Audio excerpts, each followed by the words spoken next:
आता बघा, आपली दाढ दुखती, आता आपण आयुर्वेद घेऊ. दाढ दुखती आणि मग दाढ दुखायला काय करायचं, जांबाचे पानं कोवळे कोवळे दाढीत चावायचे आणि गिळून घ्यायचं. ओवा आणि लसूण दाढीत धरायचा आणि अमृत तेल, भीमसेन कापूर 1 तोळा, ओवा 1 तोळा, आसमंतारा 1 तोळा, हे 3 घटक एकत्र केले. त्याच्यामध्ये काय टाकायचं, त्याच्यामध्ये काहीच टाकायचं नाही, फक्त बाटली भरून ठेवायची. कापसाच्या गोळ्यामध्ये 2 थेंब धरले ना, 5 मिनिटात दाढ दुखायची राहायची. आता काय होतं, नागिन. आता नागिनीला काय आहे, कोरपड आणि हळद भांडार एकत्र करून लावायचा. थोडं कोरपडही खायचं, हळदही खायची.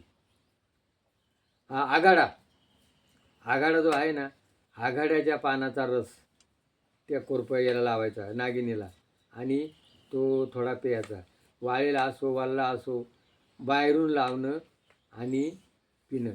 आणि 1 चमचा त्रिफळा चूर्ण घ्यायचं. त्रिफळा चूर्ण जे आहे ना, ते त्वचा रोगाला, डोळ्याच्या रोगाला खूप चांगलं आहे.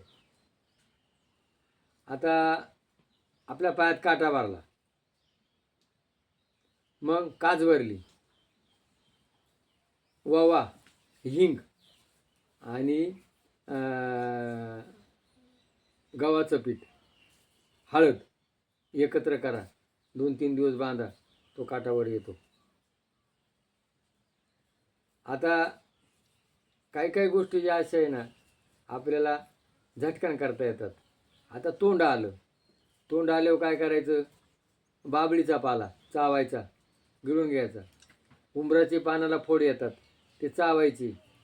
तोंडुळं असतं, ते तोंडुळं खाऊन घ्यायचं. याच्या तुरटीच्या पाण्याच्या गुळण्या करायच्या. म्हणजे काही गोष्टी ज्या अशा आहे ना, आपल्याला झटकन करता येतात आणि त्याला काय करायला पैसे लागते नाही. तर आपण आपले जे आजीबाईचा बटवा जो होता ना, ती आजी काय करायची, पटकन त्या गोष्टी घ्यायची आणि ते आपल्याला करायची.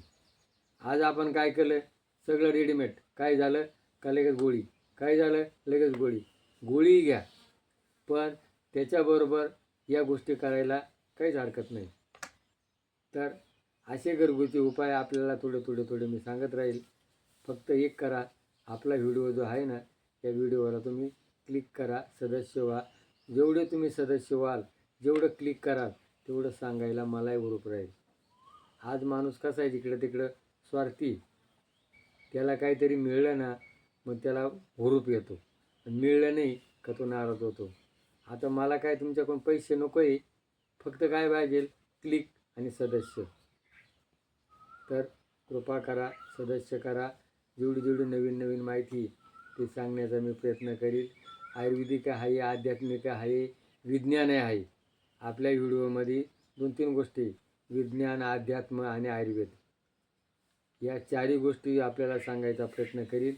फक्त कृपा करून काय करा, सदस्य व्हा, क्लिक करा. जय भैरवनाथ महाराज की जय.